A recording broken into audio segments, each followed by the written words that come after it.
everyone, welcome back. This is Denise, and today I thought I would finally get started in this lovely Buku journal that Meta made for me. And Meta is the friend of Luz, who I did the art journal swap with, and I've been a tiny bit afraid to dive into it because it's amazing.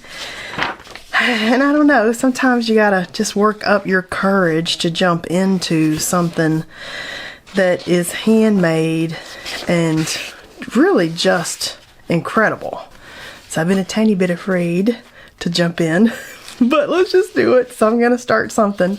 And this one has an antique book about a dog. I know she told me a little bit more about it under one of my videos, or maybe it was an email, but it was very interesting, and the colors were very earthy, and I loved all of the, and I believe the book is a Dutch book, but I love all of the different papers and some fabrics. Look at this piece of black blue jean fabric, denim, and some maps and some fun fold outs. I mean, she's just made this with some very incredible pieces in the different signatures.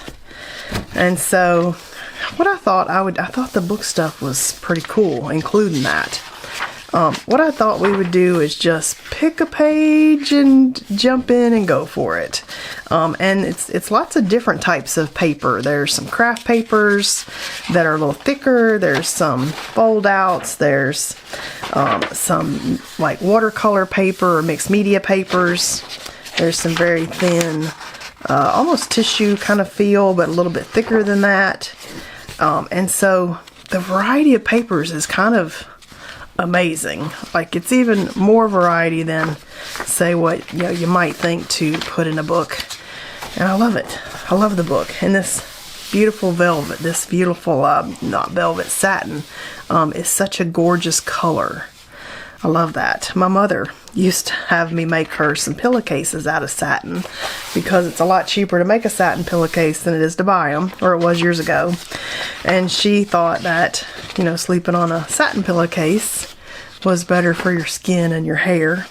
And so she always had satin pillowcases. And this is like the prettiest color. It's this lovely kind of dark olive green. I'm trying to smooth out these wrinkles that I've managed to put in here, because I think when they came they were flat. And then I've just had it moving around and stuff. I'm just showing you some of the pages and papers in here as we're going. Yeah, so super cool. I love the different signatures, and I thought, let's just pick a page and paint and see what we can create. And I don't know that whatever I create next to these pages are necessarily going to match the book, but let's just dive in and see what we can get. I almost want to start on this page in the beginning, but I think I'm going to start on this page, and I'm going to be inspired by a color cube palette to just kind of keep me focused. And this feels almost like a drawing paper, but I'm going to paint on it. Maybe I'll just slip one of these papers in between, and that'll keep those under pages maybe from getting so much paint on them, depending on how the paint does on this paper. And I could gesso it, and I could put watercolor ground on it. There's all kinds of things you can do with it, but I'm just going to dive in and paint with some Kuretake paints and see what we get. This is Color Cube card 271 out of box number 2 by Sarah Renee Clark. And I find much more enjoyment out of my art if I settle on a color palette before I get started, and I start pulling the colors out, and I go ahead and let that be my guide, because I find color interesting and frustrating, and when you studied it through different things throughout your life, you get to the point where maybe you know more than you ought to know, and then it's really frustrating because I like too many things. And let's just go for it. Rawr. no goal here. I'm just like, let's just commit, be brave. And definitely I had to bring out my bravery today, because I've literally been kind of afraid to mess up the book. It's so beautiful. It's, you know, if it's one you make yourself, yeah, maybe you're scared to mess it up. But if it's an amazing one that somebody else made, you're like, ooh, it's more precious, and I don't want to mess up this beautiful thing that somebody else created. It's just, oh my gosh, such a good, pretty book. And the handmade journals are just so amazing. Okay, so I've got this, I didn't even tell you the colors I was working with. We've got 47 raw umber deep in the Kuretake paints, 402 Mars yellow. I've pulled some of these out of the 48 piece set and some out of the Art Nouveau set. I've got 906 white gold. I've got 602 cobalt turquoise and 506 shadow green. And that, my color palette cards are not necessarily meant to be exact. Okay, so this is definitely a drawing paper. I can tell by the way I'm warping our paper here. That's okay. Anyway, the color palette cards for me are not to be exacty. It's my way of setting off in a direction. So whether I get it exact or not isn't necessarily the purpose. The purpose is just to help me commit and get going in a direction. And then I have the freedom, and I do give myself permission to swap and change out any color, ride a wave if I've got like an idea. I do give myself permission to ride that idea, not get upset or discouraged if my colors are off a little bit from the color palette. It's just my way of committing and going and getting started and being like, okay, let's do this. Okay, so that's kind of wild. Maybe not what I had originally envisioned, but it's mainly because it's a different kind of paper. But now I'm kind of thinking maybe we want some mark making on here, and then maybe I'll come back with a stencil. And then that will kind of, that's not the color I need. Here's a pretty gray, that gray kind of, this is kind of a green, like a celadon. Ooh, you know what that means? Celadon. That means I could pull out these little tempera paints, because in these paints is a celadon, and I'm obsessed with this color in these little shuttle art tempera paints. And I don't know, what do you think? What do I need to just get a stencil out and be brave in that? I'm kind of, oh, where do I want to go? Now this paper is drawing paper, and it kind of threw me off there. I do feel like, okay, so I do feel like, as I'm thinking here, maybe I do want to go ahead and do a stencil and then mark make on top of that. So let me just take a look here at my stencils. Okay, I'm going to go in a crazy direction and pick out this stencil, which I've used before and I really loved, but now I feel like I've committed to something crazy, so a little more crazy on top won't hurt. And this is Stencil Club from Stencil Girl, so from June of 2024. They don't name these, you just have to go to that Stencil Club page, which I always link for you down below, and scroll down that page, and that's where you find these. And just using a little ink blending brush here. And what I like a little bit about this, and my paint, I've let this paint kind of go a little wonky, so I'm glad I'm using it before it's completely ruined. This kind of reminds me of like the crevices and the marks in the glaciers. Because I've been watching one of my favorite YouTubers. She lives on Svalbard, Cecilia Bloomdahl, and I watched some episode where they were at the glaciers this weekend, and it kind of reminds me of all those lines and marks and cracks in the glaciers. So that was kind of on my mind, I guess, and I'm like, ooh, look at that. And I'm just putting this on with my ink blending brush. And let's just see, because I wanted to kind of, Yeah, that's kind of exactly what I wanted. I wanted the extra movement and marks in there to kind of add to that. Okay, I'm loving that. So now I need something on top of that. Where are we gonna go? Where are we gonna go? Oh my goodness. Okay, let me get a stencil and I'll be right back because I'm gonna do something on top of that. Alright, this is kind of crazy, but I did this on something else, and then it turned out to look like some funky, cool flower or something, and I'm kind of feeling like that might be where I want to go with this, just because, I don't know, I'm in a funky mood, I think, and I'm kind of thinking that I need, what color do I need? I need one of the colors in here, could be like a brown. Ooh, we could do like a brown.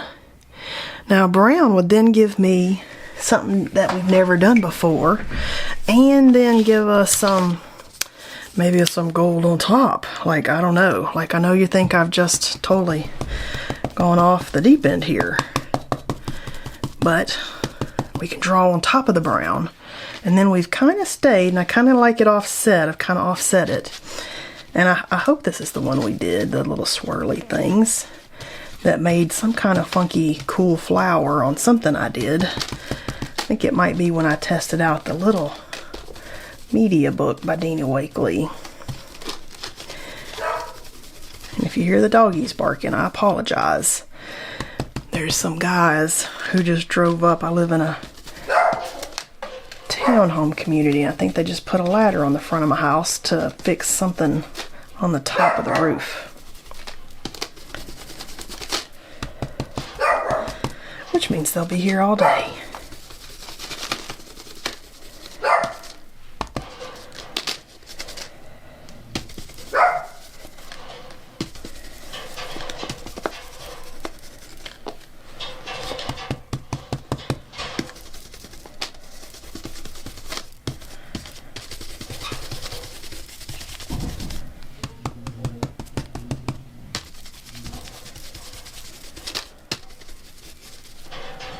Okay, let's see if we got enough before I... Oh, yes, I think we do. Oh my gosh. Okay, I'm gonna let that dry for a moment and I'll be right back. Okay, now I'm kind of thinking that we could come back with some of these tempera sticks, maybe in some other shades. Oh my gosh, I hear them hammering outside.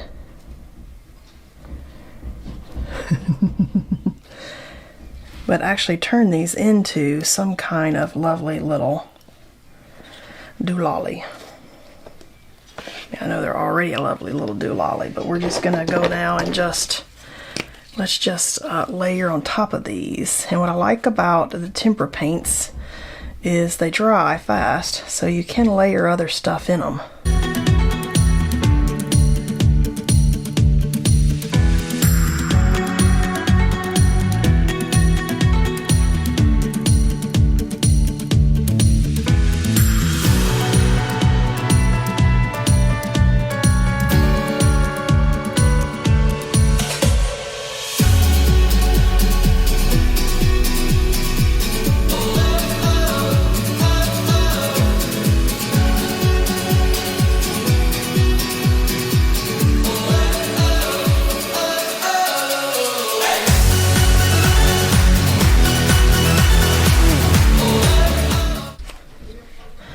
Okay, that's kind of fun. Every time I start the camera, the dog barks again. Oh my goodness, why do I want to create when there's people outside working? Very sorry about that. But I'm kind of thinking that we need maybe some leaves or maybe some dots.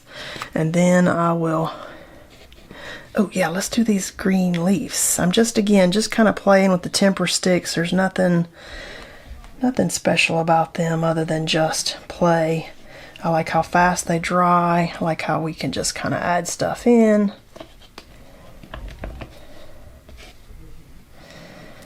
It's kind of like we've got maybe we were in the desert and that was part of the desert and there's some random lovely flowers that are coming up on the cactus. I mean, you can make all kinds of stories up on fun things like this. Okay, I like the green and maybe this pretty kind of celadon color. Just playing. Oh, now that's kind of fun. Not at all where I actually expected us to go.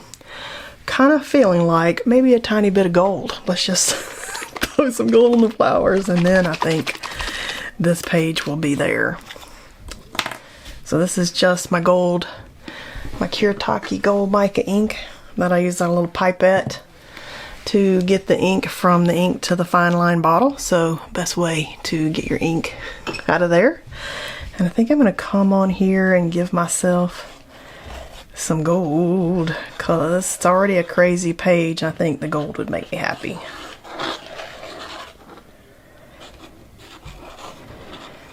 And then this will be a super fun page in the middle of whatever else that we do in this book, and I feel super proud of myself.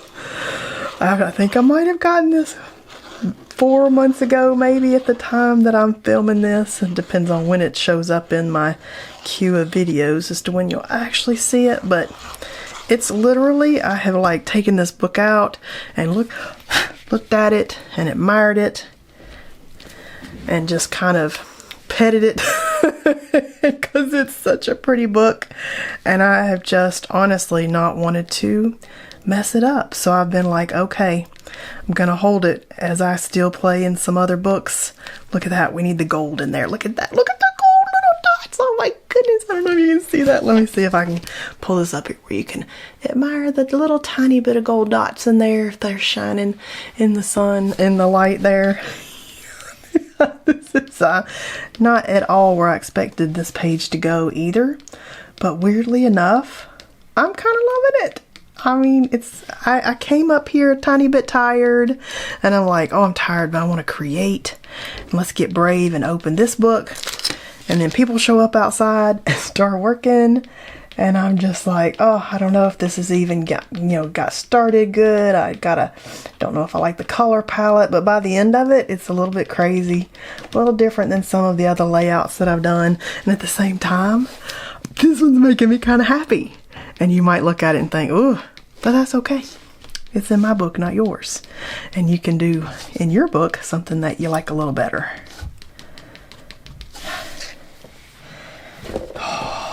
Oh my goodness. Alright, now I feel super good now that I at least started in this book. I took all my art journals out yesterday and put them in a little pile. And we may never get through any of them. Like, I may never actually get to the last page of any of them, because I think I have like, let's see, I have 2, 4, 6, 7, this will be 8 that I'm actively working in. And so it may be like years before you ever get like a final flip through where we're like, haha, we're done with this one. Silly dog. Oh my gosh. Alright, well, before we get too much barking out there, I am going to call this one good. I like it. I'm happy with where we ended up, weirdly enough. I like my dots. I like that it's next to the map page, and I might come back and maybe even do something else on part of the map page to really pull those two pages in together, but I feel like the colors are together, so I may not do that. I feel like I pulled those colors out of the map, really. Hope you enjoyed painting with me today. I actually really like this page. I'm happy with where it went, and so now I'm not as scared to keep going in this book, and I will see you guys next time.